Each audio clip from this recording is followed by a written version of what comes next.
La Coalición por los Derechos Humanos y la Democracia informó que 5 militares considerados presos políticos que permanecían recluidos en el Centro de Procesados Militares de Ramo Verde fueron excarcelados este martes 18 de agosto. Este anuncio se produce en el marco del ciclo de excarcelaciones iniciado en Venezuela el viernes 14 de agosto, 2 días después de conocerse los primeros acuerdos de la mesa de diálogo entre la Asamblea Nacional de 2015 y el régimen interino para la reconstrucción institucional de Venezuela. Uno de estos acuerdos es el inicio de la transformación del sistema de justicia. Para abordar este tema y también el seguimiento y evaluación que hace la plataforma Justicia y Verdad a los avances y retrocesos en materia institucional en el país a partir del 3 de enero de este año, conversamos con Faisal Yamil, miembro de esta plataforma e investigador senior asociado de la Clínica Global de Derechos Humanos de la Universidad de Notre Dame. Faisal, gracias por estar con nosotros. Muchísimas gracias a ustedes. Buenos días. Pues la plataforma Justicia y Verdad presentó hace algunas semanas, antes de conocerse este acuerdo de la mesa de diálogo, un instrumento llamado Termómetro de la Justicia, la Verdad y el Estado de Derecho, en el que han venido haciendo un seguimiento desde el 3 de enero de este año hasta mediados de junio de este año, de este proceso de cambio, de anuncios de cambios institucionales en el país, cuánto realmente se ha concretado, cuánto no, y como decíamos, estos resultados lo presentaron hasta mediados de junio, pero ya sabemos que desde hace una semana aproximadamente hay un acuerdo de esta mesa de diálogo entre las partes para avanzar en este proceso de reconstrucción institucional que pueda conducir hacia una transición democrática. ¿Cómo evalúan la perspectiva en este momento? Sí, muchas gracias. Bueno, quisiera empezar comentando un poco cuál es el espíritu de este instrumento. Es un esfuerzo colectivo de documentación dentro de más de 20 organizaciones de derechos humanos que trabajan en Venezuela,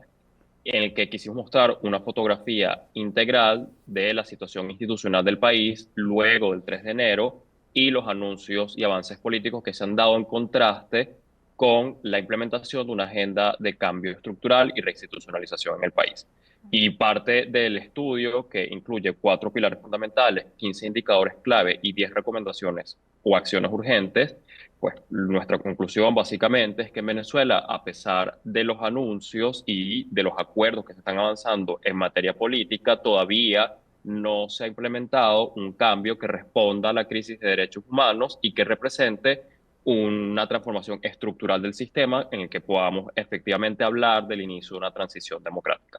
Y en ese sentido, parte de nuestras recomendaciones incluía precisamente que se llegara a un acuerdo político sobre la reforma del sistema de justicia que tuviese una supervisión independiente, internacional y también de escrutinio por parte de la sociedad civil que permitiese destrancar uno de los nudos que históricamente ha afectado el tema institucional en Venezuela, que es precisamente la instrumentalización del Poder Judicial para la persecución y, en contrario a su mandato, la violación de derechos humanos. Y por eso recibimos con optimismo, pero con cautela, que se haya llegado a este acuerdo. Creemos que el hecho de que exista un consenso, que esta es una de las primeras puertas que se tiene que cruzar para precisamente poder hablar de la reinstitucionalización y el cambio en el país, es una buena señal que podemos seguir monitoreando, pero que en efecto va a depender de resultados que sean verificables y que en definitiva permita luego no solo que haya una depuración del sistema de justicia, sino que además este sistema de justicia se preste para avanzar en el inicio de procesos de investigaciones y de casos sobre las graves violaciones y los crímenes de lesa humanidad que hemos denunciado por muchos años. Si eso llegase a ocurrir,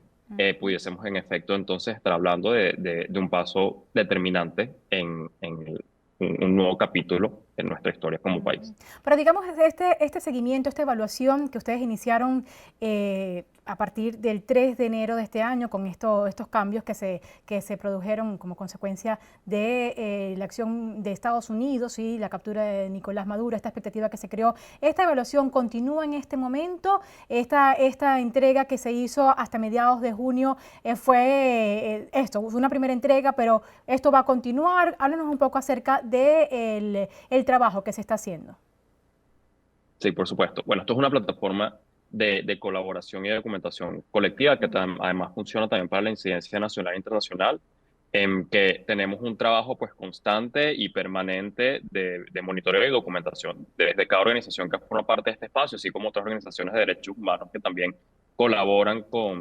con esta coalición y dentro de cada mandato existe un proceso de seguimiento continuo y es algo que seguimos haciendo en tiempo real y que lo hacemos con baremos de alto estándar y sobre todo pues también uniendo con los estándares internacionales de derechos humanos, las obligaciones que tiene el país en esta materia y el trabajo que hacen los mecanismos internacionales de derechos humanos también sobre Venezuela en términos de investigación, de monitoreo, de asistencia técnica. Entonces, en efecto, esto es un esfuerzo de sistematización de trabajo de varias organizaciones que lo hacen en el día a día en el país y que pueden encontrar en sus distintas fuentes y canales de comunicación los análisis, las propuestas técnicas y también pues, los llamados a atención cuando son necesarios y parte del esfuerzo que hacemos es que luego de un periodo concreto volvemos a hacer una sistematización, actualizamos y comunicamos a distintos actores. Pero por ahora, pues, seguir remitiéndose a la información de la fuente primaria de las organizaciones que forman parte de este espacio, que día a día están teniendo actualizaciones importantes sobre la materia. En los resultados de esta primera entrega, cuyo corte fue mediados de junio, ustedes advertían que este proceso de excarcelaciones que se anunció el 8 de enero, el primero de estos varios que ha habido a lo largo de este año, correspondía o respondía a una presión extranjera.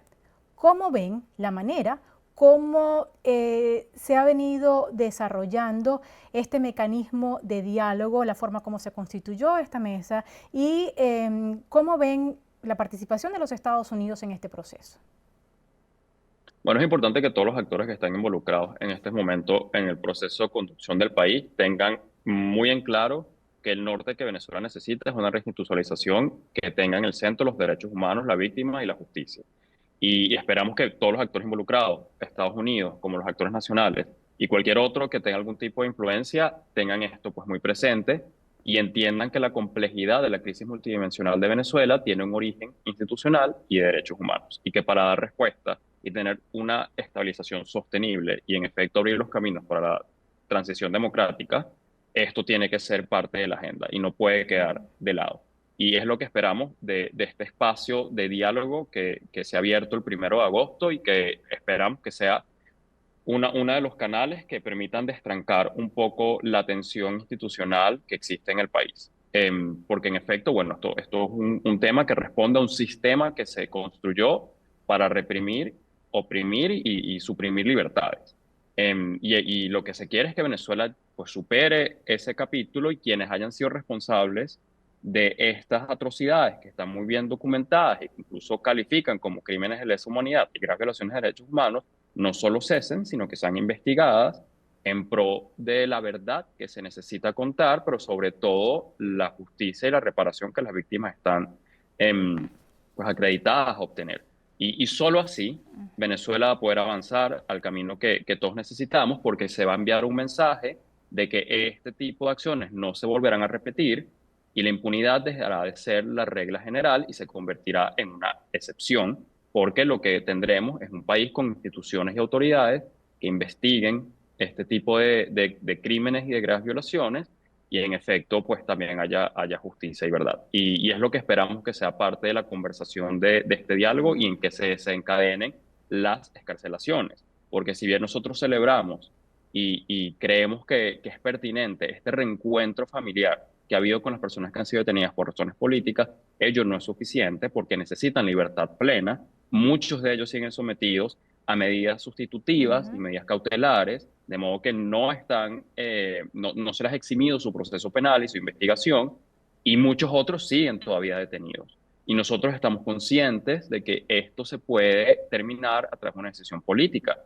Y por eso el hecho de que siga dilatándose el tema de las liberaciones de las personas detenidas por razones políticas, bueno, sigue siendo una señal preocupante porque pareciera que todavía se está utilizando la vida de estas personas como un token de negociación. Son rehenes que se utilizan al momento de tener negociaciones políticas para hacer concesiones en ambas partes y no puede ser esta la manera en que se esté llevando el diálogo. Y uno de los aspectos sobre los que han llamado la atención algunas de las organizaciones defensoras de derechos humanos que se ocupan de acompañar a presos políticos, de hacer seguimiento a sus casos, es que esa cifra oficial que se anunció el viernes 14 de agosto, cuando se inició este proceso de excarcelaciones, no coincide con las verificaciones que han venido haciendo. Es el caso de Justicia, Encuentro y Perdón, que ha dicho que han verificado solo 83 casos de excarcelaciones y que 11 de estos casos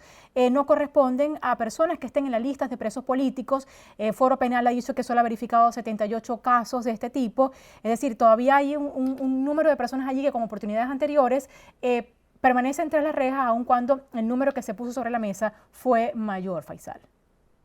Sí, bueno, primero recordar que el registro independiente de las organizaciones de sociedad civil tiene una aproximación de entre 300 y 500 personas antes de ese anuncio, que estaban detenidas por motivo de razones políticas. Y en ese sentido, los anuncios y liberación deberían corresponder a esas cifras, que se acerquen más. O sea, hablar de 131 personas sigue siendo insuficiente. Y lo que se ha podido verificar hasta ahora por este monitoreo independiente, como lo estás diciendo, es que bueno, estas organizaciones como Foro Penal, Justicia, Encuentro y Perdón y otras que trabajan con familiares de presos políticos, es que no corresponde a lo que se está anunciando desde la narrativa oficial o incluso por parte de la administración de los Estados Unidos.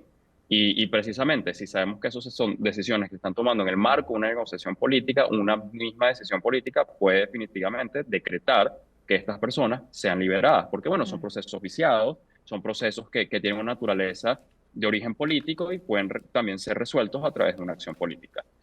Pero yo sí quiero recalcar algo, y es que las organizaciones de sociedad civil hacen un esfuerzo enorme por mantener estos registros. Sin embargo, la obligación de tener transparencia sobre los números y el estado, incluso la localización de estas personas, corresponde al Estado. Son las autoridades nacionales las que deben dar cuenta de forma pública quiénes son estas personas que están siendo escarceladas, cuáles son las causas que se les siguen contra de ellas, qué tribunal lo está llevando, dónde se mantenían detenidas y cuál es su estado actual, físico y mental.